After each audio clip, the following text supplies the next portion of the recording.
Hello friends, welcome to the Vande Mataram academy Gwalior. मैं Chandan Bhargav the Vande Mataram academy Gwalior में आप सभी का बहुत बहुत स्वागत करता हूं। तो आज हम आपके लिए लाए हैं 19 मई 2021 की करंट अफेयर, जिसमें हम डेली की तरह स्टैटिक जीके भी कवर करते हैं। तो आइए स्टार्ट करते हैं पहले प्रश्न के साथ। आईएमए के पूर्व अध्यक्ष और किस पुरस्कार से सम्मानित डॉक्टर के अग्रवाल का हाल ही में निधन कोरोना की वजह से हो गया है?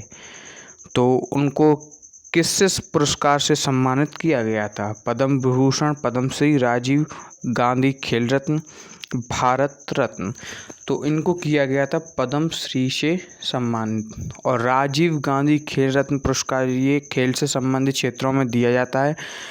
भारत रत्न सर्वोच्च पुरस्कार है और इसके बाद आता है पद्म विभूषण का, दुनिया का दूसरे नंबर का सर्वश्रेष्ठ पुरस्कार।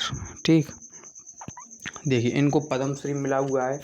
इंडियन मेडिकल एसोसिएशन, इसकी फुल फॉर्म है आईएमए की। आईएमए के पूर्व अध्यक्ष रह चुके हैं और पद्मश्री पुरस्कार से सम्मानित डॉक्टर के अग्रवाल का हाल ही में 62 साल की उम्र में कोरोना की वजह से निधन हो गया है। उन्हें वर्ष 2010 में पद्मश्री से सम्मानित किया गया था और उन्होंने वर्ष 1979 में नागपुर यूनिवर्सिटी से MBBS की पढ़ाई भी पूरी की थी। नेक्स्ट प्रश्न है, 39 वर्षीय किस व्यक्ति को हाल ही में पाकिस्तान के नए राष्ट्रीय सुरक्षा सलाहकार नेशनल सिक्योरिटी एडवाइज़र के रूप में नियुक्त किया गया? तो किसको किया गया? मोईद यूसुफ को। ऑप्शन नंबर 20 का राइट आंसर हो जाएगा मोईद यूसुफ। 39 वर्षीय मोईद यूसुफ को हाल ही में पाकिस्तान के नए राष्ट्रीय सुरक्षा सलाहकार के रूप में नियुक्त किया गया है। वे वर्ष 24 दिसंबर 2019 से प्रधानमंत्री इमरान खान के स्पेशल एडवाइज़र भी रहे हैं। Moid Yusuf United states institute of peace में एशिया सेंटर के वाइस प्रेसिडेंट भी रह चुके हैं। नेक्स्ट प्रश्न है, जल जीवन मिशन के तहत केंद्र सरकार ने हाल ही में देश के कितने राज्यों के लिए 5968 करोड़ रुपए जारी किए हैं? किस मिशन के तहत? जल जीवन मिशन के तहत। तो 15 राज्यों के लिए इन्होंने 5968 करोड़ रुपए जारी किए हैं। जल जीवन मिशन के तहत केंद्र सरकार ने हाल ही में 15 राज्यों के लिए 5968 करोड़ रुपए जारी किए हैं, जबकि बाकी 17 राज्यों और केंद्र शासित प्रदेशों को राशि जारी करने के लिए प्रस्ताव भेजा गया है। यह इस वित्त वर्ष में जारी की जाने वाली 4 किस्तों में से पहली किस्त है। तो इसका राइट आंसर हो जाएगा ऑप्शन नंबर सी, 15 राज्यों। नेक्स्ट प्रश्न है, निम्न में से किस शहर में स्थित राष्ट्रीय आधुनिक कला संग्रहालय ने हाल ही में audio visual guide app launch किया है? तो ये किया है नई दिल्ली ने। इसके तहत क्या होगा? इसमें जब भी कोई व्यक्ति आधुनिक कला संग्रहालय में प्रवेश करेगा तो उसको कला से संबंधित ऑडियो सुनाई जाएगी, यानी जो कहानी वो सुन सकता है कला से संबंधित।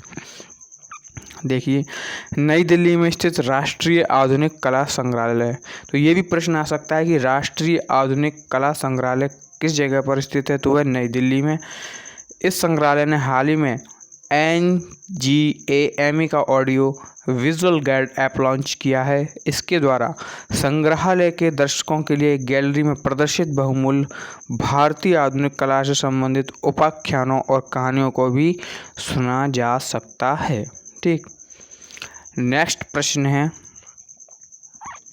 जनजातीय मामलों के मंत्रालय। तो जनजातीय मामलों के मंत्रालय और किस कंपनी ने जनजातीय स्कूलों के डिजिटल ट्रांसफॉर्मेशन के लिए समझौता ज्ञापन पर हस्ताक्षर किए हैं? तो किसने किया? माइक्रोसॉफ्ट ने। अच्छा, माइक्रोसॉफ्ट के CEO कौन है? सत्य नडेला। माइक्रोसॉफ्ट और जनजातीय मामलों के मंत्रालय ने हाल ही में जनजातीय आश्रम जैसे कि स्कूलों के डिजिटल परिवर्तन के लिए संयुक्त पहल को लेकर समझौता ज्ञापन पर हस्ताक्षर किए हैं, जिसका उद्देश्य आर्टिफिशियल इंटेलिजेंस यानी कि AI सहित अगली पीढ़ी की डिजिटल तकनीक में शिक्षकों और छात्रों को हुनरमंद बनाना रहेगा। ठीक। नेक्स्ट प्रश्न है, हाल ही में किस मंत्रालय ने कोरोना काल में वृद्धजनों के लिए toll free helpline Elder line शुरू किया है? तो किसने किया है? ऑप्शन है आपकी खेल मंत्रालय, सूचना और प्रसारण मंत्रालय, विज्ञान मंत्रालय या सामाजिक न्याय और आधिकारिता मंत्रालय। और आपको कमेंट में ये भी बताना है कि सामाजिक न्याय एवं आधिकारिता मंत्री कौन है। तो इसका आंसर हो जाएगा, किसने जारी किया है?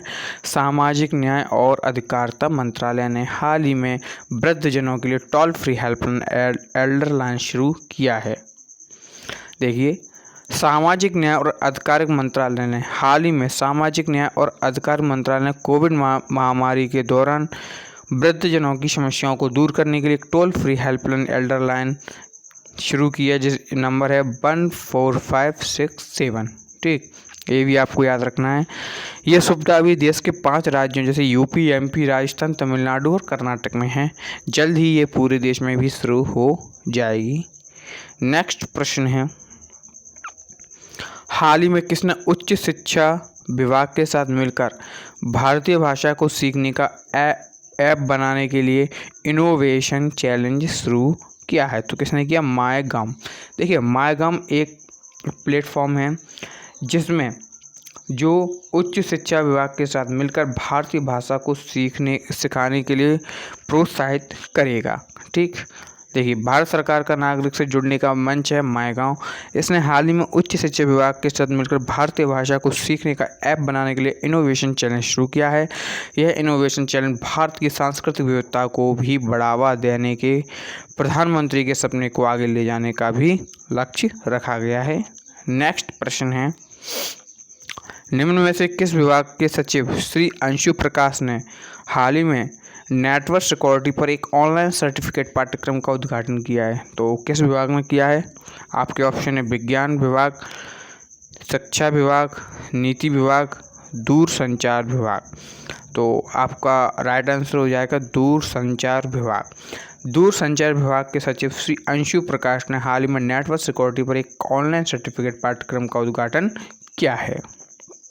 देखिए, संचार मंत्रालय के दूरसंचार विभाग के सचिव और डिजिटल संचार आयोग के अध्यक्ष, देखिए, ये दूरसंचार विभाग के सचिव भी हैं और डिजिटल संचार आयोग के अध्यक्ष भी हैं। कौन? श्री अंशु प्रकाश। इन्होंने हाल ही में नेटवर्क सिक्योरिटी पर एक ऑनलाइन सर्टिफिकेट पाठ्यक्रम का उद्घाटन किया है। यह पाठ्यक्रम का आयोजन प्रशिक्षण संस्थान national telecommunication institute for policy research innovation and training द्वारा भी किया जाएगा। इसकी फुल फॉर्म आप याद कर लेना, NTIPRIT। क्या हो जाएगी इसकी full form? National telecommunication institute for policy research innovation and training. ठीक, नेक्स्ट प्रश्न है, स्पेन के राफेल नाडाल। देखिए, ये प्रश्न जो है ये कल का ही है, तो इसका आंसर आपको कमेंट बॉक्स में देना है क्योंकि ये आपको याद होगा, इसलिए मैंने कल का क्वेश्चन उठाया है। तो इसका आंसर आप कमेंट बॉक्स में दे सकते हो और बताइए कि वीडियो कैसी लगी। जितना हो वीडियो को शेयर कीजिए और चैनल को सब्सक्राइब करना ना भूलिए। धन्यवाद।